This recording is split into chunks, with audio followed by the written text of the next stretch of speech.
ఉపాధి హామీ పనులకు ప్రత్యేక డ్రైవ్ ఇవ్వడం చాలా శుభపరిణామమని సిపిఎం పార్టీ నాయకులు తెలిపారు. అలాగే రాష్ట్రంలోని 13,326 పంచాయతీలకు గాను 4,500 కోట్ల రూపాయలు, 87 రకాల పనులకు గాను 54 లక్షల ఉపాధి కూలీల పనులను కల్పించే విధంగా ప్రాతినిధ్యం ఇవ్వడం చాలా శుభపరిణామమన్నారు.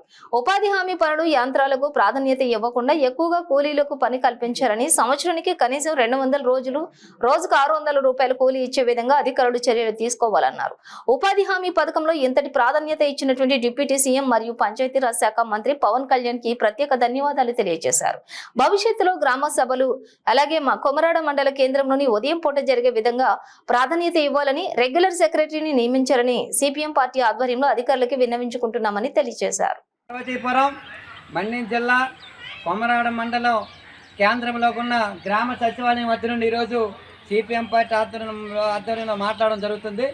దీనికి సంబంధించి ఈరోజు మన పవన్ కళ్యాణ్ గారండి, పంచాయతీరాజ్ శాఖ మంత్రి గారు చాలా గ్రామ పంచాయతీ స్వయం సమృద్ధి కావాలని ధ్యేయంతో ముందడుగు వేస్తూ ఈరోజు ఉపాధి హామీ పథకంలో సంబంధించి సుమారు 450 కోట్ల రూపాయలతో 87 రకాల ఉపాధి పనులకు సంబంధించి పనులకు ప్రతిపాదించడం చాలా శుభపరిణామం.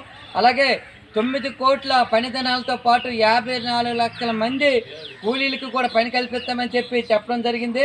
అయితే ఇలాంటి సందర్భంలో ఈరోజు 13,326 మన రాష్ట్రంలో ఉన్న పంచాయతీలకు అన్నింటికి ఒకే రోజు గ్రామ సభ జరపడం, దానికి సంబంధించి ఉపాధి హామీల అభివృద్ధి పనులకు సంబంధించి అన్నీ కూడా పంచాయతీలో తీర్మానం చేసుకొని అవన్నీ భవిష్యత్తులో పనులు చేసుకునే ఉద్దేశంతో చాలా మంచి శుభపరిణామం ఇలా చేయడం. అయితే దీనికి సంబంధించి మా కొమరాడ మండల కేంద్రం అండి, ఇది ఊరి గొప్ప పేరు చెప్పని మాదిరిగా ఉందండి. గడిచిన 14 సంవత్సరాలుగా ఇక్కడ ఒక ఇన్ఛార్జి సెక్రటరీ ఉన్నారండి. ఆయన ఎప్పుడు వస్తారో తెలియదు, ఎప్పుడు వెళ్ళిపోతారో తెలుసు. ఒకళ్ళు అడిగితే మాది ఇది కాదండి, మాది వేరే పంచాయతీ ఉంది, దీనికి ఇన్ఛార్జ్ అని చెప్తాడు. ఇలాంటి సందర్భంలో ఒక మండల కేంద్రంలో ఉన్న కొమరాడ గ్రామానికి ఇన్ఛార్జి పాలన నడుస్తుందంటే మరి ఎంత అన్యాయమని తెలియజేస్తాను. ఈయన వల్ల ఇక్కడ కొమరాడ బీసీ కోన్లో నీరండి, ఆ రజకి వీధికి సంబంధించి నీరు ఇస్తున్నారు. ఈ విశాఖపట్నంలో కానీ అలాగే రాజమండ్రిలో కూడా లేదండి, ప్రతిరోజు నీరు ఇస్తారు. కానీ ఇక్కడ ఈ రోజు నీరు ఇచ్చేట రేపు మళ్ళీ ఎల్లుండి వస్తారు, రోజు తెప్పించి వారు ఇస్తారండి. ఇది పల్లెటూరు అనుకోవడమా లేకపోతే పెద్ద సీటు అనుకొని తెలియని పరిస్థితి ఉంది. ఏంటంటే ఆ సెక్రటరీ నాయకుడు అనేది మాట్లాడే పరిస్థితి ఉంది. ఏదేమైనా ఇక్కడ సెక్రటరీ అనేది తనకి తీరకాలికి ఉండడం లేదు. ఆయన ఎప్పుడు వస్తారు ఎప్పుడో తెలియదు. ఈ పంచాయతీలో ఉన్న హెడ్ క్వార్టర్లో ఉన్న గ్రామ ప్రజలు చాలా ఇబ్బంది పడుతున్నారు. కాబట్టి ఇలాంటి సందర్భంలో ఈరోజు అంటే గ్రామ సభలో రాష్ట్ర వ్యాప్తంగా 13,350 గ్రామ సభ నిర్వహించిన సందర్భంలో మాకట గ్రామ సభ అట సాయంత్రం 2 గంటలకట నిర్వహిస్తారట. ఉదయం అట ఆయన సొంత సెక్రటరీ సొంతగా నిర్వహిస్తున్న గుణపరంలో నేనైతే ఇన్ఛార్జ్ అంటే సాయంత్రం అట. ఇలాంటి సందర్భంలో ఈరోజు సాయంత్రం 1 గంట దాటితే వర్షము గాలి విపరీతం వచ్చే పరిస్థితి ఉంది. మరి గ్రామ సభ జరపాలని ఉద్దేశంతో సాయంత్రం పెట్టారు, మరి ఏంటో తెలియదు. సాయంత్రం పెట్టి మరి వర్షం పడితే మరి ఎవరు రాలని ఉద్దేశంతో పెట్టారో తెలియదు. ఒక మండల కేంద్రం మేము అనేది ఏంటంటే ఒక మండల కేంద్రానికి ఉన్న ప్రాధాన్యత ఇవ్వకపోవడం చాలా నేను తెలియజేస్తాను.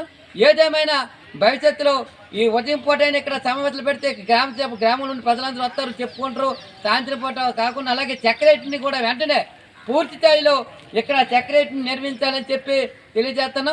ఆ దిశగా ఈరోజు జరుగుతున్న గ్రామ సభలకు సంబంధించి యంత్రాలకి ప్రాధాన్యత లేకుండా ఉపాధి హామీ కూలీలు పనిచేసే దిశగా ఈరోజు ఇక్కడ తీర్మానం కూడా చేయడం జరుగుతుంది. కాబట్టి ఇలాంటి సందర్భంలో ఉపాధి కూలీలకి సుమారు 1 పూట పని కల్పించాలండి. 2 పూటలు పని కల్పించడం వల్ల ఉపాధి కూలీలు ఎండకి వానికి చాలా ఇబ్బంది పడే పరిస్థితి ఉంది. 1 పూట పని కల్పించాలి. అలాగే రోజుకి 600 రూపాయలు కూలి ఇవ్వాలి. అలాగే 200 రోజులు పని కల్పించాలి. సంవత్సరానికి రోజుకు 600 రూపాయలు కూలిచ్చి అన్ని విధాలుగా ఉపాధి హామీ కూలీల్ని ఏదైతే పంచాయతీరాజ్ శాఖ పవన్ కళ్యాణ్ చెప్పారో ఆ విధంగా ఉపాధి కూలీలకు అందరికీ ఆదుకోవాలని చెప్పి మేము ఈరోజు సిపిఎం పార్టీ ఆధ్వర్యంలో డిమాండ్ చేస్తాం.